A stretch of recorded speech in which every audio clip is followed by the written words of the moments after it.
Hello, everybody. Welcome back to Coastal Conversations. I am Kevin, your host. And this episode, as always, is brought to you by Neighbors of Destin Magazine. Look, if you got a small business that serves the Destin area, I don't care if you're in Santa Rosa Beach, if you're in the Miramar Beach, Fort Walton Beach, or in Destin, any small business would do wonders with the Neighbors of Destin Magazine. Or if you're in Chipley, Florida, we can do wonders for you. Speaking of which, we are with Luke Rowell Yes, sir. Nice to be here. from Rowell Roofing from Chipley, Florida. That's right. Chipley, Florida. That's right. Chipley, Florida. Yes, sir. Yes, sir. Originally from Jay, Florida. We currently live in Chipley for the next month and a half, and then we'll be moving back to Jay, Florida. Born and raised in Jay. Born and raised in Jay. Yes, sir. Okay. Yes, sir. So that's where all the Southern gentleman comes from. You are Yes, sir. Southern true and blue. Yes, sir. Yes, sir. We try. I try. I was, when you walk in a house, you take your shoes off.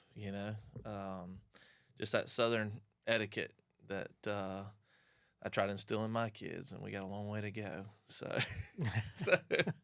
but yes, sir. Yeah, we Jay, Florida is. Talk a little bit about Jay. Go for it.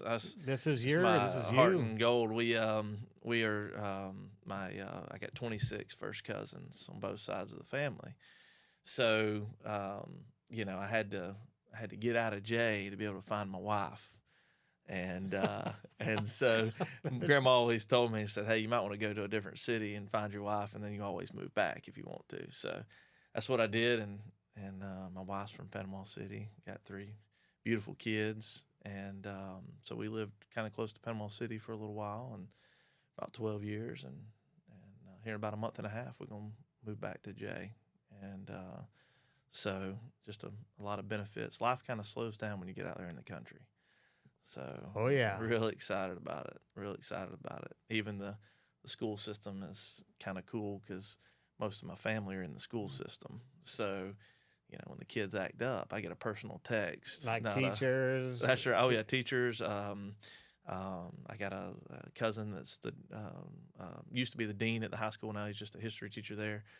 He stepped in the county commissioner spot, got voted in the county commissioner spot. So I took a little bit of a lesser role there. But yeah, it's not an automated phone call. Hey, your kid went to the office today, or your kid was late. It's personal text or personal call, which is kind of cool. Looking forward to that. So, but yeah, just the old Southern way. I was on my way up here, and my uncle called me and said, "Hey, I'm going to a cow sale tomorrow. Don't you want to buy some cows?" So, it's just a whole lot different life in Jay, Florida than it is in some of the bigger cities around here. So, that's what I know.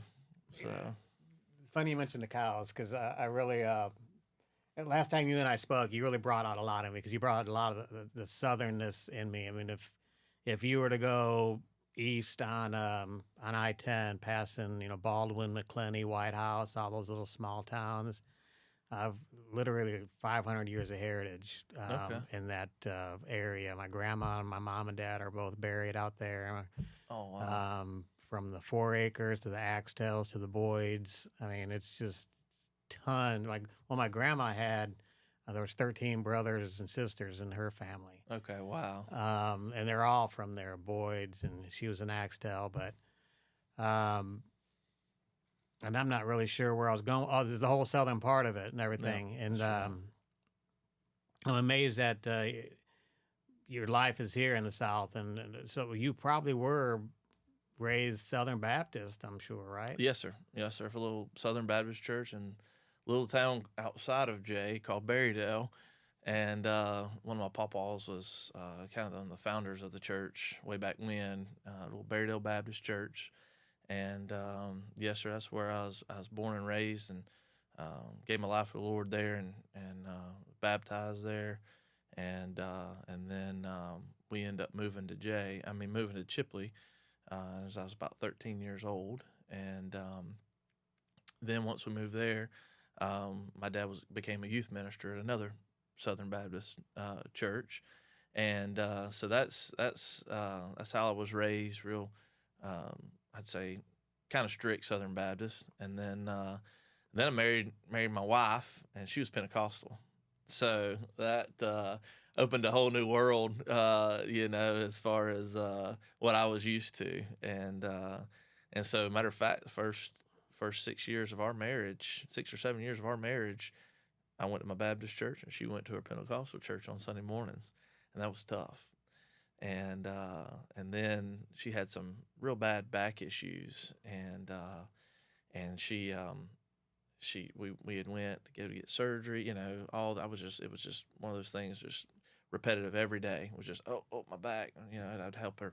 Had to help her get dressed in the morning. I mean, it was rough. Hit a bump on the road, and she. So we were looking at surgery. She went and got X-rays, and I think it was Friday night. She went to the church. They had a little youth thing. It was only about 8 of them up there, and I guess they went to a back room and was praying and praying for Heather in particular. And one of the guys said, the leader there, a friend of mine, he said, "Hey, if y'all don't believe that she, Lord can heal her tonight, then just go ahead and get out of the room." Well, nobody got out of the room, so they just kept praying. Nothing happened, and he said, "Well, we ain't gonna leave this room till something happens." So they kept praying, and he actually had his hand on her back, praying for her, and felt her back shift during the prayer, and she was instantaneously healed. And so she come home doing cartwheels in the yard, and I said, man. there might be something to this Pentecostal thing. It must be this Holy Spirit and all that. So I started going with her to the Pentecostal church, and just, I mean, absolutely radically changed my life. It just opened new doors that I didn't even know were there. And so it was amazing. And so, me and her, we went to that church for a little while. It was a Pentecostal church, and then we actually ended up at another church that we became youth ministers at, and it was a independent Baptist church, and that was awesome too, and they really believed in the works of the Spirit and all that kind of stuff. So it was awesome, and so. We're somewhere in between at this point in time. Baptist and Pentecost, there's a lot that we pull from both on our beliefs, and so anyway. But yeah, that's a little backstory. But yes, I was raised. Memorize your Bible verses and bring them Sunday morning, and get a little piece of candy, or and that really instilled a lot in me, because just the knowledge of the Word. Growing up.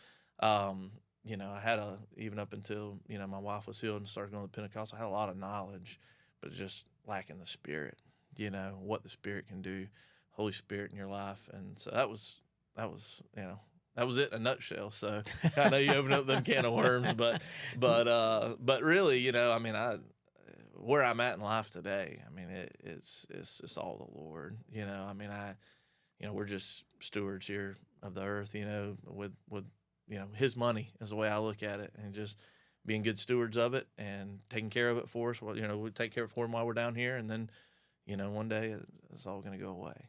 So, amen, brother. Man, it's just comes right out of you. Yeah, that's yes, when we met the first time. It just came right out of you, and that's just yes, sir. It's a blessing to really sit down and speak to a fellow Christian and a believer, Yes, and sir. just find out where they're at. Yes, sir. Yes, sir.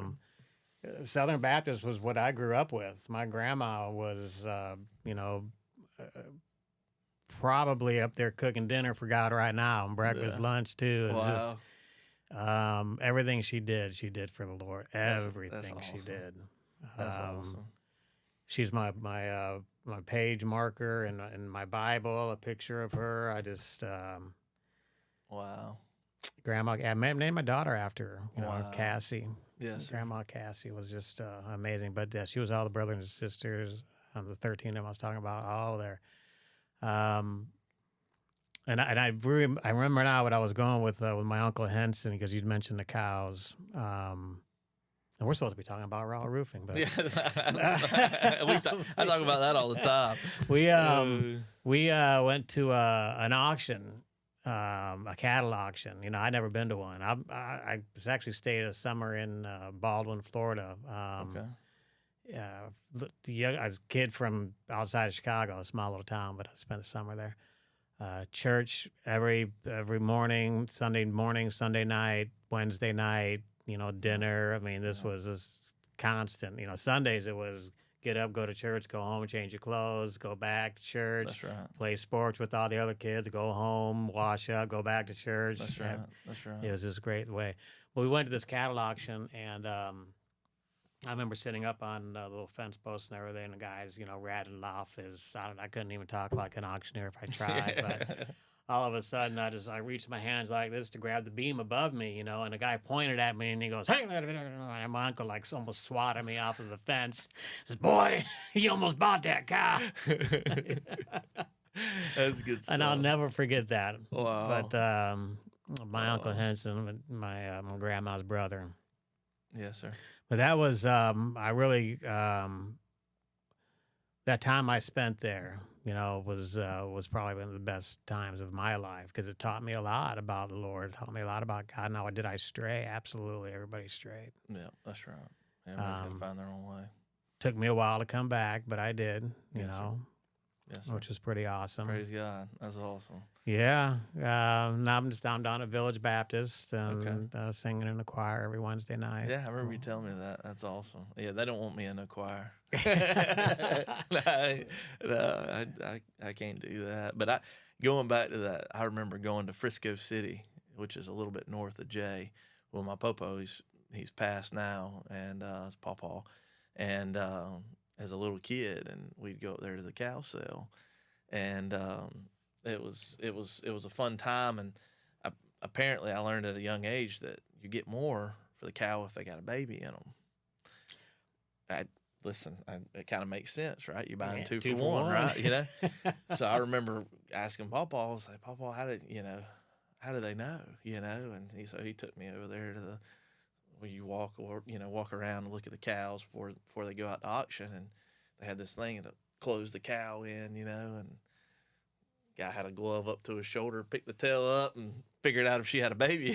And I just remember being so terrified as a kid, thinking that's a terrible way, to find out if she's been what they call bred back, and it's anyway. So that was a little terrifying as a kid, but I do remember that. But I learned real quick that how to find out if they got a baby in them or not. So good gracious. Oh yeah. It was. I mean, I probably was 7 or 8 years old, but I just remember thinking that's terrible, But matter of fact, speaking of sales, we Rowell Roofing, we just sponsored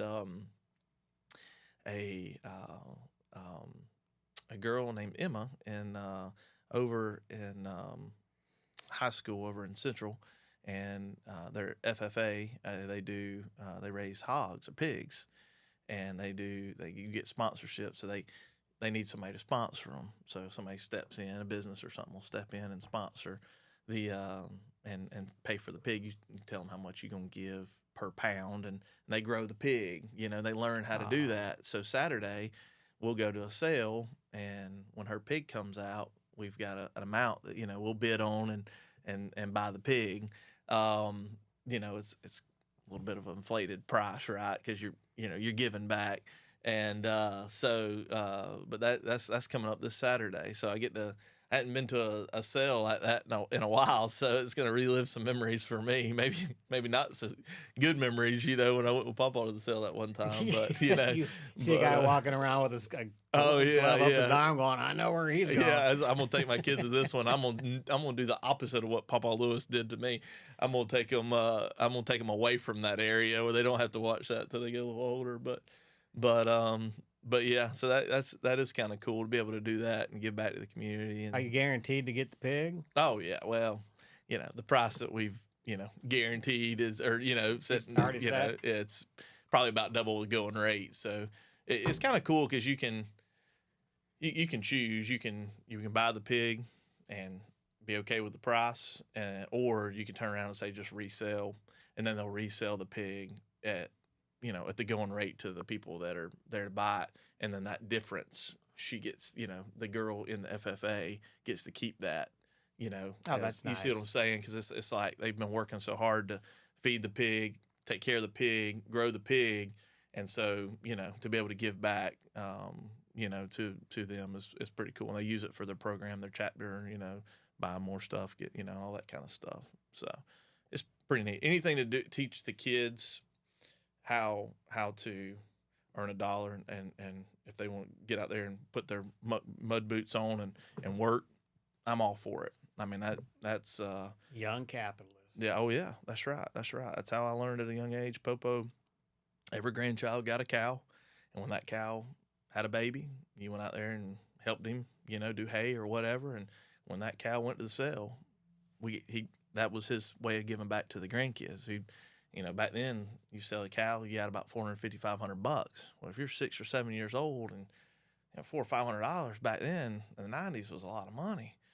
Now cows are $1,500, $2,000, but it taught us at a young age, you put in the work, you kind of reap what you sow. So I really remember that as a kid, and it was kind of the younger, business minded, where I first learned about business and how to make money and how to work for it. So that was kind of cool. I remember the grease pig competitions. Yeah, Did you ever do that? I No, never done it. I was champion 2 years in a row, man. Oh, were you really? The fire, we lived in a small town up in Illinois, like 11,000 people surrounded by cornfields. But they put this big old pen, and then the fire department would come in and hose it all down, so you'd have like a foot of mud in there. That's right. Yeah. And then they took this little pig and they just greased them all up with grease, So you had the first kid, there's probably 20, 30 of us in this pen, all getting all muddy and everything, trying to trace this pig around. Yeah. And you had to catch that sucker and pick it up, and you try to pick it up and slide off. It was just that was fun to watch. 2 years in a row. And the second year, you actually had to pick him up and put him inside a smaller pen, so it was even harder to try to. But wow. It was a lot of fun. That's awesome. The farming life is just so fun. That's right. We're sponsoring what they call the J Pro Rodeos coming up at the end of April in J, and it's another opportunity to give back. Like goes to the SGAs of the community, student government associations, that type of thing, for the schools. Sandy Sanson sponsors. They do a very good job with it every year. We sponsored it last year, but at the beginning of it, they do this thing called muck bucking. So they take a goat, and these kids see how long they can stay on these goats. I've seen that. So I got a video of my 9-year-old. He's now 10, but he's gonna get redemption this year, is what he tells me. But he'd never done it before last year, so he didn't really know what to expect. And he had that goat, and, hold it, and they open that chute, and he just goes right off the goat. I mean, face plants. I mean, it took 2 steps, and he's done. And I'm watching these other kids, stay on it a little bit longer or whatever. So I've gotten a year to pick on him about that. So at the end of this month, he gets his opportunity to redeem himself. Has he been training? Well, so the little kids, he was all upset. He's always, play by the rules, and he was all upset because the littler kids, they'd let him like hold on to the neck, right? Lean over. But the older kids, they make them just, hold on to the actual, goat itself, and the back of the neck, and so that was his excuse on why he didn't stay on, because these other kids were staying on a little bit longer. They were smaller, and so my 5-year-old's going to get into it this year too. So we got 2 contestants this year, so we're really looking forward to, or the whole rodeo, but that in particular, we are really looking forward to it. So. Small towns are just amazing. Oh, the carnivals and the tractor pulls and all that. Just what you're talking about. It just yes, grew up with it, loved it. That's right. We did. It's kind of cool talking about small towns. Is this past weekend on Saturday night, Jay had a first annual event. And, growing up in this little town, I think there was 56 of us that graduated, when senior class. And, so, I mean, you're talking small town. And so anyway, so saying that, they closed down this past weekend. They did this event called Farm to Table. First annual. Well, what they did is it took them a year to do this, because you got to go through the growing seasons for peas and all that kind of stuff. But they had 200 people, and they closed down Commerce Street in Jay, Florida, and they put a table almost from one end of Commerce Street to the other end, just one single table all the way down. And they got people donated old fine china, the china that's outdated now, but been sitting in the closet, your great grandma's. So everybody had a different kind of plate. It was just so genuine. Well, they had the chef that came there. He had announced. He said, "I've done these events before, but I've done these events to where maybe one or two of the entrees were locally sourced."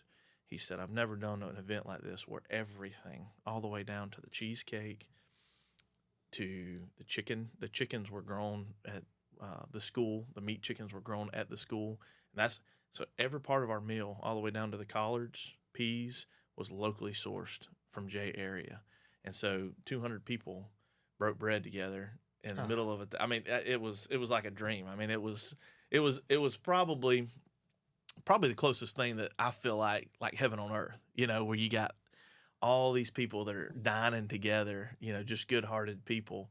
And but it was very interesting. It was awesome. I mean, me and my wife thoroughly enjoyed it. And before I left there, I told the lady that, one of the ladies that was helping run the thing, I said, "Hey, put us on the list for next year," because they had like a 3 to 4 page waiting list this year on the first annual. So who knows what next year, how many people are going to try to get in there. So I said, "Hey, put us at the top of the list on sponsorship again for next year." So it was a great event, and just to see something like that going on in the town I was raised in was truly a great oh, now you experience. got a pig you can donate. Yeah, exactly. That's right. That's right. All right, so look, we're here to talk. Awesome conversation. Yeah. Always great talking to you, Luke. But Rowell Roofing. Yes, sir. How long you guys been doing that? So October of well, I guess it'd be 2023 is when I set for my license, got my license, attached my license to my company name. The cool thing is I am the license holder. I am the owner. I am the person that went and took the test. So nobody's qualifying me, which is kind of cool and unique. A lot of people do that, but there's some people that don't do it that way. What do you mean? Like, So you can get somebody else that's taking the test, and mhm. that's can get you to qualify your company. So in other Okay. words, like, you got this person that's not affiliated with your business, but they're a licensed roofer. They can qualify you as a roofing company. But there's a lot of liability with that person that owns has taken the license. So where and there's a lot of companies that do this, same way we do it, is the owner is the license holder. So I've went and actually taken the test, passed both tests, that kind of thing, and I qualified my own company, which is kind of cool. And that way I can make all the decisions. It, Something happens, something falls off the roof and hits a flower pot, I can go say, "Hey, let's replace this flower pot." I own the company. Every decision, I get to make, which is kind of cool to make sure that we're going in the right direction. But we've been in business for I guess a little over a year and a half, and we did a kind of I spent about 2 or 3 months. I was in a very unique position when we first got started. I didn't. We've been blessed financially, and we've worked really hard and got to a point where we were able to not just start the business right now. Like, got to have a job. So we took like 2 or 3 months of just planning, getting everything in order, making sure that we're doing it the right way. So all the programs that we use, get them in order, get our website in order. So when we launched March 1st of last year, a hard launch. We had done a few roofs before then, but our hard launch March 1st of last year, and so that's actually, I think, about 13 or 14 months ago now, and I really hadn't really slowed down since. The Lord's been good to us. So, but we were able to not rush. I think that's a lot of our success was the foundation that we had from the very beginning. Being able to put things in place and kind of structure it where it's built for speed, so to say. And so even though we didn't have a whole lot of work when we first started, we structured it in a way to where if we had a lot of work, we'd be able to get to it and stay organized. And I think that's probably my biggest struggle as owner's organization. So to have those 2 or 3 months to be able to lay down the foundation, get the programs in order, and not try to do that 2 or 3 months down the road once you have a little bit more money to pay for, because all that stuff costs money, Right. right? So so we were blessed in that way. So even though the company's only been open for a year and a half, and really been hitting it hard for 14 months, we operate as close to a company that's been open for 3 or 4 years at least, because we're structured. We already have that structure in place. And so, just talking to some of the other local owners that own roofing companies, that most everybody I talk to is kind of impressed of how far we've gotten in the last year and a half. So, and like I say, it's just by the grace of God. The Lord's just hand in hand, just put stuff in front of us. I mean, sometimes I look at the schedule, and we're a week out, on work, which sometimes gets a little nerve wracking, right? When you're only a week out on work and you got to, you want to be about 2 to 3 weeks out on work. And, I look at the schedule and all of a sudden I feel like, somebody will call me and say, hey, there's a need in the community. You help out with this or whatever. And I feel like it's the Lord, just, you're going to listen to me, you're going to do it. And we give or, do whatever the need is, meet the need. And all of a sudden now we're back 3 or 4 weeks out on work, and that's really neat. It's just being in tune with the Holy Spirit and know, what's put in front of you and to act on it, not just recognize it, but to act on it. So, so anyway, but yes, we've been in business for 14 months, hard at it. And just recently, I have a huge announcement. We just put it on Facebook, but my younger brother. I was going to ask you about that. Yeah, my younger brother, 7.5 years younger than me, and has been in the industry for about almost 3 years now total. Very smart. He's got a 4-year business degree. Played D1 college baseball at Florida A&M over in Tallahassee. And just an intelligent family man. Obviously, he shares the same values that I have, grown up in the same household. So that's really helped us get to the next level. And having somebody to come on that I don't have to train, and that knows what to do day one, and adds value to the company. The minute he walked through the door, he added value. So plus it's my little brother. I mean, it's so cool. We were pretty close as kids. I had some medical issues as a young kid. I had a brain aneurysm when I was 16. My little sister had epilepsy ever since she was 3. And so there was a lot that we went through as kids, medically, and, really just having to lean on the Lord, that brought us closer together as siblings, which is pretty cool. So so to be able to work with, my younger brother has been so far. We talked 2 or 3 times on the way here this morning, about different stuff, some business, some not business, right? So, but he's a great individual, and we're blessed to have him. And it took a while to get him over. He's not the risk taker in the family. I'm the risk taker. So he wants to be able to see what he's fixing to step in before he steps, right? And I commend that. To me, that's just it's knowledge, right? To be, 26 years old and have a family, and you need that, right? So he's just in a different spot in his life than what I am. So, but yeah, we work very well together. He's going to be very involved in the Destin community around here. His kind of forte is tile and Warthouse and Bravo, just some of the specialty products that go on roofs in Destin daily, right? So, so people here hit Grant Rowell, his name a little bit, probably more often around here than Luke Rowell. So, but yeah, so we're excited. We're poised, going into the busy season.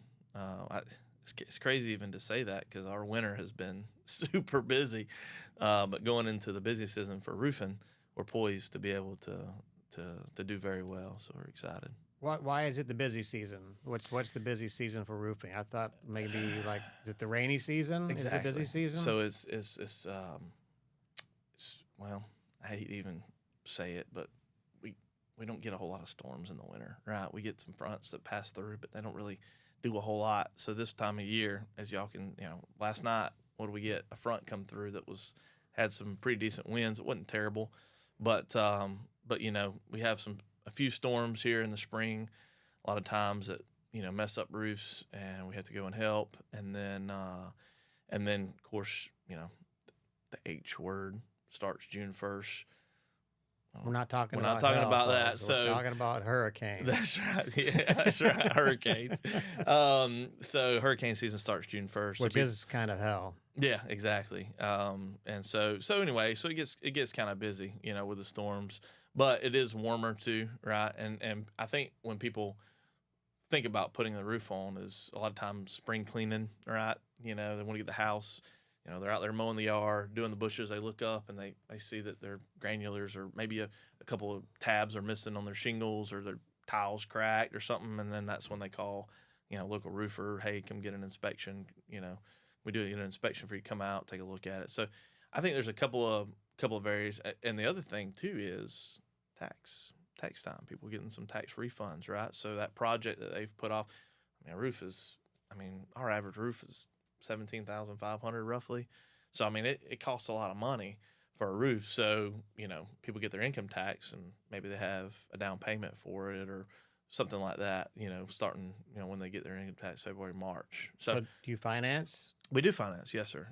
I work with a company called Service Finance, which was it's really cool because they actually took about a month and a half and went through all of my financials as a company. I had to qualify to be able to use them, which was I didn't really understand why. I'm like, hey, I'm bringing you business, but they take it real serious on who they deal with. So they don't just deal with, you can't just call them and say, hey, I want to use your services. I want you tied into my company. They actually do a thorough assessment of your company.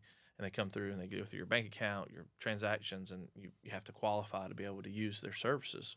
So Service Finance is who I use. But the cool thing about it is the customer can say, hey, I'd like to look at the options through Service Finance. They fill out this little thing, they get qualified. And then once they get qualified, they give us no money down. We do the roof. And then once we get done with the roof, we hit a button and it says, hey, we're done with the roof. And Service Finance goes to the customer and says, hey, are you satisfied with your roofing project? And they say yes. And then Service Finance actually pays us directly. And then not the next month, but the month after, those people make their first payment to Service Finance. So it's kind of cool because we don't have to wait on our money when we get done, even though there's not an upfront payment. We don't have to wait on our money on the back end. So it's just straight to us. So there are services out there that send the homeowner the money, and the homeowner's got to go cash the check. And there's a 10-day wait on it because it's a, $25,000 check, and then here we are, 3 or 4 weeks done with the roof, and finally getting our first payment on it. So Service Finance we get paid pretty quick, and it's the biggest thing for the homeowner is that it's stress free. So they just get an email. When they Service Finance sends us money, they get an email and it says, hey, log in here, create your account, and set up your first auto draft. And most people nowadays like that kind of stuff. That's simple, easy, and the rates are really not that bad. So, but yeah, we do a lot of that. I would say that's probably 10 to 15% of our business, maybe closer to 10%. I would say is finance. It's tough times we're in right now. We've this year's been a little tough, and so people have leaned on that a little bit more often. Well, it's a good way of stretching out your money. That's right. And if it fits a need, if you need that roof fix, you don't have $17,500 to write a check for. Yes, or even if you do, and if I don't know if they've got like a payoff option, like a 90-day interest-free or 12-month interest-free type thing. Mm-hmm. People use that money so they don't have to come right out of their bank account. That's right. I see it. That's right. So yeah, having that in our back pocket really helps for sure. But But yeah, yes, sir. So, here's an opportunity to sell yourself a little bit. All All right. right. There is, you, you hear all kinds of roofing companies on the radio. Mm-hmm. I'm not going to name them. You hear them too, I'm sure. Yes, sir. Why Rowell Roofing? What sets you apart from the next guy? Besides the fact you took the test yourself, you are the owner of the company. You right. answer all the questions. You don't have to rely on anybody else. I mean, you are the man. So, what is it about Rowell Roofing that's going to that? Why should people call you? Okay. So a couple things. I'll go down a little bit of a list here. Okay. Biggest thing, we stand behind what we say we're going to do, and I know that's kind of cliche, but we do it with a 15-year workmanship warranty. And the workmanship is, material warranties are lifetime, 30 years, 40 years, but the workmanship is on Rowell Roofing. It's not on a product warranty. So if you have a problem in 15 years, chimney leaks or something, you call us. We'll come back out, assess the issue. Most likely it'll be a workmanship issue, and we'll take care of it. Not only do we fix the roof where it's leaking, we're going to come in and we're going to replace your drywall. We're going to do whatever we got to do to make sure that you're just as good as you were before the leak happened. So, to say that my guys are perfect and we never make mistakes would be a lie. I mean, we're human. So saying that, being able to have a company that does what they say they're going to do, not only on the front end but the back end. That's where it really it pays to hire us. I literally, if you go to our website, you go to our billboard, you call the number that you see on the billboard, and it's going to ring. My cell phone's going to ring, not an office phone. You're not going to have a gatekeeper to get to me. You go straight to me. And so where that adds a lot of stress in my life to answer every phone call for the business, considering the size that we are, we do a lot of roofs, a fair amount of roofs. I think that to a homeowner that has an issue and needs it solved now, that's a big deal. So I used to wear the old clip on the side of my belt, and until I got made fun of way too much. And so now I just keep my phone in my pocket. And it's really kind of because the clip broke, so I got to get a new clip. But I'm probably gonna go right back to the clip when I get a new case that'll fit into it. It didn't break as in like shatter. It broke because of my phone clipping in and out so many times that it would just fall out. And so I said, well, this ain't good. So I keep my phone on me, answer calls. Second biggest thing I would say is we're debt free. So that's a big deal when, unfortunately, being in this industry, I see where contractors get in trouble. They take upfront money. They use that upfront money for growth, and then sales slow down. And then all of a sudden, that upfront money that they use for growth and advertising and car payments and everything else, when it's not there no longer, and you slow down a little bit, you're in trouble. So we're built in a way that if we have a slowdown, if we have an economic issue, if we have a change in legislation with insurance where, insurance isn't paying for people's roofs as much, or whatever the case may be, we're built to last through those storms. And so to me, that's a big deal. I mean, it's even biblical, right? To be debt free. So, the Lord has blessed us in a way. And earlier I said I'm a risk taker, right? I'm not a risk taker to the point of I'm going to go out there and borrow a bunch of money and open a company. I'm going to, when we started our company, we were fortunate right after Hurricane Ian hit down in South Florida. So I went down there working for another roofing company as a sales guy, project manager.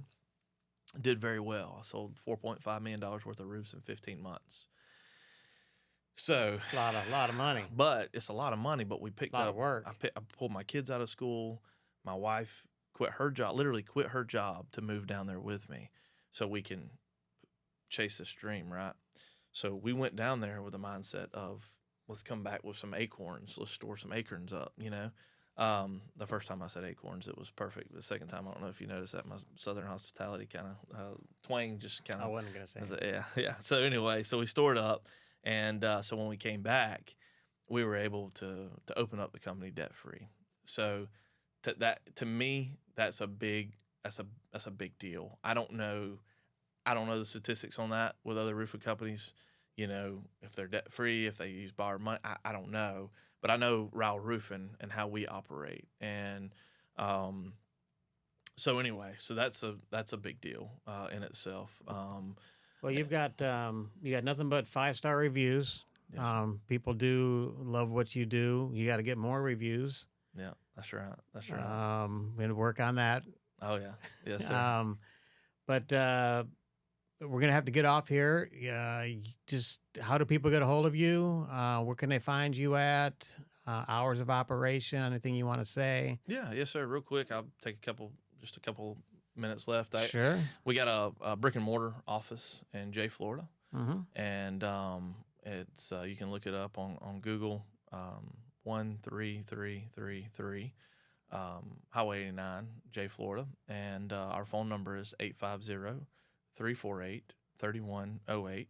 And my phone's currently going off in my pocket right now. Somebody just called that number, and so anyway, We're not live, so I don't think that's possible. yeah. Well, that's true. It could be possible. As many It phone could calls be. as I get in a day, it might be. Yeah. But anyway, so saying that, yeah, that's how you can get a hold of us. We do free inspections. I mean, I get all the time, people will say, how much for a quote? You know, we're not going to charge for a quote. I mean, we're going to come out there and give you a free assessment of your roof, honest assessment of your roof. If it can be repaired, we're going to repair it. If it needs to be replaced, I'm going to be up front with you and say, hey, it needs to be replaced. So, Website? yep, yes, sir, rowellroofs.com, and that's Rowell Roofs with an S.com. Yeah, Facebook. We got a really good Facebook page. I have a marketing director that's hired in-house, and she does a very good job. We do giveaways once a month, too, which is pretty cool. So I think we did a McGuire's $150 gift card last month. We do gas cards. We try to fit it to the season. So check the Facebook page out for sure. And we actually, I don't know how legit other Facebook giveaways are, but we do a wheel, put everybody's name in it, and that way we come out, come up with a name. A lot of times I'll go on there and do it live. That way there's no trickery, right? So, saying that's we'd love for you to come and take a look at that. I think we might have an Actually, I've seen Instagram. it. Have you? Okay. Yeah. Awesome. I follow you, man. That's awesome. I Thank do you. follow you. Appreciate it. We try to put some content on there. But this podcast, this is awesome. This is yeah, I'm gonna go watch it. Well, maybe 6 months we'll have to do another one. I'll have to figure out how bad I did, right? We'll definitely get you a link to it. We'll be able to see it on YouTube, anywhere there's going to be podcast shown. And awesome. But this is Luke Rowell. Check him out on his website at rowellroofs.com. Facebook is Rowell Roofs. And he mentioned his phone number. He lives in Jay with his beautiful wife and 3 awesome kids. And that's it. I'm sure appreciate you coming, Yes, thank Mr. you for the Luke. invite. It was a great conversation. Yeah.